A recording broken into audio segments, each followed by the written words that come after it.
거기 있습니다. 시작. 말씀을 멸시하는 자는 자기에게 패망을 이루고 계명을 두려워하는 자는 상을 받느니라. 지혜 있는 자의 교훈은 생명의 샘이니 사망의 그물에서 벗어나게 하느니라. 아멘. 오늘 본문 13장 12절부터 15절까지의 내용에서는 여러 가지 측면에서의 교훈이 등장합니다. 소망에 대해서 이야기하기도 하고 또 말씀과 지혜, 또 지식 등등 여러 가지 이야기들이 등장을 하는데 그 가운데서 이 시간에는 말씀의 훈계에 대해서 같이 나눠보도록 하겠습니다. 내용 관찰 1번입니다. 솔로몬은 지혜 있는 자의 교훈을 무엇이라고 말합니까? 14절에서 생명의 샘이다라고 표현을 하죠. 또 15절에서는 선한 지혜에 대해서 은혜를 베푼다고 말하기도 하고 20절에서는 지혜로운 자와 동행하면 지혜를 얻게 된다라고 이야기를 하고 있습니다. 내용 관찰 2번. 솔로몬은 어떤 자가 종령을 얻을 수 있다고 말합니까? 18절에서 경계를 받는 자는 존영을 받는다라고 이야기를 하죠. 영과 묵상으로 바로 들어갑니다. 지혜자가 베푸는 선한 지혜의 교훈은 왜 생명의 샘이 됩니까? 13절과 14절 또 18절 등에서 계명이라든가 또 교훈, 훈계 등의 표현들이 등장을 하는데 이런 계명과 훈계들을 받아들여야 된다라고 이야기를 하고 있어요. 우리가 새벽에 잠언서를 살펴보면서 잠언서 초반에 계명, 훈계, 교훈 이런 표현들은 많은 경우 지혜를 다르게 표현한 것들이라고 이야기를 했었습니다. 그런데 사실 이 지혜는 궁극적으로 예수 그리스도를 의미하거든요. 따라서 선한 지혜의 교훈이라는 말의 의미는 결국 예수 그리스도의 복음을 의미한다고 할 수가 있는 거예요. 골로새서 2장 3절을 보면 그 안에는 지혜와 지식의 모든 보화가 감추어져 있다라고 이야기를 하는데 그 안의 것, 그 안이라는 그 말의 의미는 그 앞절에서 골로새서 2장 2절에서 그리스도를 깨닫는 것이다라고 그렇게 밝히고 있습니다. 또한 요한일서 5장 12절에서는 아들이 있는 자에게는 생명이 있고 하나님의 아들이 없는 자에게는 생명이 없다라고 명시를 하고 있죠.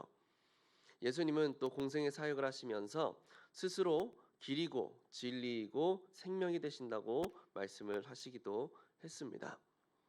그런데 성경에서 이렇게 분명하게 밝히고 있는 이 복음에 대해서, 이 지혜에 대해서 어리석은 자들은 이 가르침을 멸시한대요. 멸시한다라는 말은 경멸한다라는 히브리어 단어가 사용이 됐습니다. 복음 안으로의 초청을 받을 때 그들은 복음의 가르침을 경멸하면서 그것만이 진리는 아니다라고 이야기를 하기도 하고 그것은 너무 편협한 거다라고 이야기하기도 하고 너무 너희는 독선적이야라고 말하기도 합니다. 그리스도만이 유일한 생명의 근원이다라는 이 말이 그들에게는 너무 싫은 거죠. 왜냐하면 비록 참된 진리를 그들이 붙잡고 있는 것은 아니지만 그들 나름대로의 진리, 그들 나름대로의 바른 길이라고 생각하는 것들이 있기 때문에 그래요. 그런 것들은 모두 가치가 없고 모두 배설물과 같은 거야. 오직 예수 그리스도만을 부르짖는 복음의 소리, 이 소리는 당연히 그들에게 있어서 매우 거리끼는 요소일 수밖에 없는 거죠. 누군가가 아무리 미국이라는 나라는 없어라고 외친다고 해서 현 시대의 최강대국인 미국이 사라지는 것은 아닌 것처럼 그들이 아무리 그리스도의 복음을 경멸하고 거부한다고 해도 그리스도 외에 다른 길이 없다라고 하는 이 진리가 변개될 수는 없는 겁니다. 복음 앞에서는 단 두 갈래의 길밖에 없어요. 복음을 받아들일 것인가, 경멸할 것인가. 생명의 복음을 받아들이는 자들에게는 그리스도께서 친히 그의 생명이 되어 주실 것이지만 복음을 거부하는 자는 결국 업신여김을 당하고 거꾸러뜨림을 당할 수밖에 없게 되는 겁니다. 13절에서 이런 자들은 자기에게 패망을 이룬다라고 말하고 있습니다. 이 패망을 이룬다라는 것은 자신을 폐기 처분한다라는 의미예요. 스스로를 파괴하는 일이라는 거죠.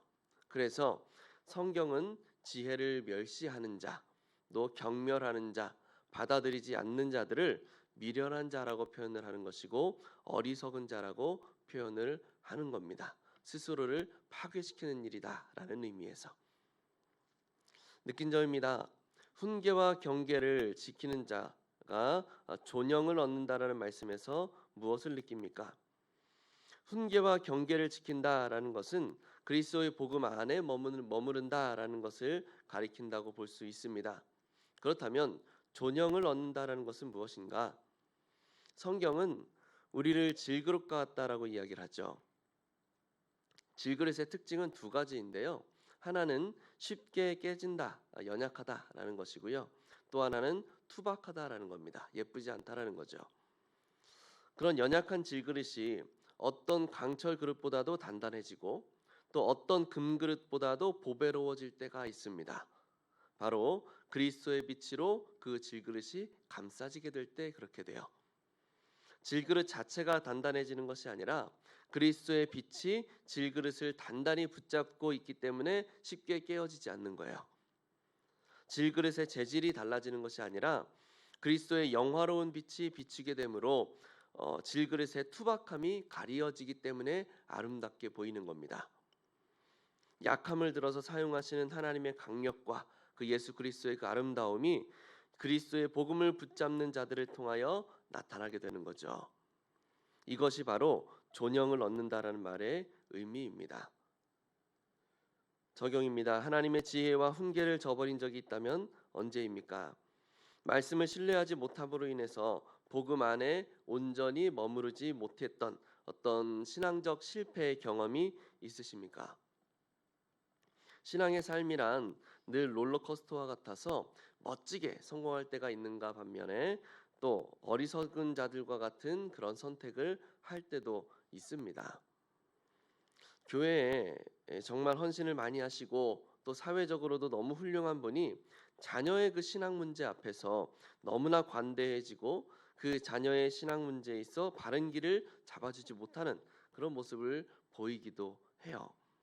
이런 것도 한편으로는 하나님의 지혜와 훈계를 저버린 모습이라고 할 수가 있겠죠. 그 자녀를 복음으로 잘 양육하는 것이 부모의 책임일진데 그 책임을 회피하거나 또는 내려놓는 거예요. 그렇다면 우리는 생명의 셈인 하나님의 지혜를 붙들기 위해서 그 복음 안에서 온전히 머물기 위해서 무엇을 결단할 수가 있을까요? 우리가 복음을 가까이 하고 그 안에 온전히 거하기 위해서는 늘 복음을 묵상하고 생각하는 그런 일들이 있어야 되는데 그렇게 묵상하는 방법 중 하나는 찬양을 듣는 거예요. 제가 좋아하는 찬양 중에 예수 아름다우신이라는 찬양이 있습니다. 예수님의 아름다운 이름을 찬양하는 곡인데 너무 좋아요. 조용히 묵상하고 싶을 때면 그 찬양을 틀어놓고 눈을 감고 가사에 온전히 집중해 보기도 합니다.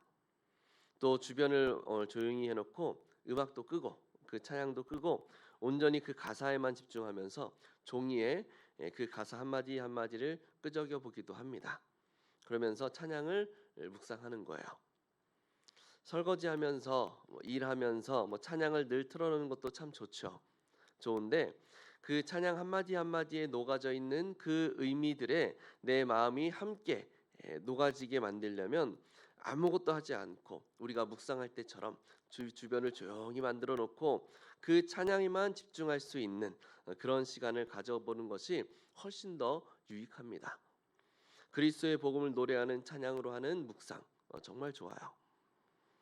이런 방법뿐만 아니라 우리가 이런저런 방법들을 통해서 그리스도의 복음 앞에 가까이 나아갈 수 있는 시간들을 만들어 보시기를 바랍니다.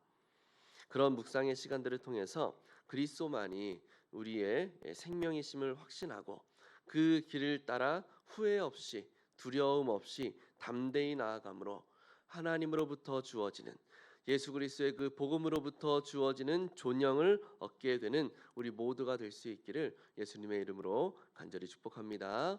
기도하겠습니다.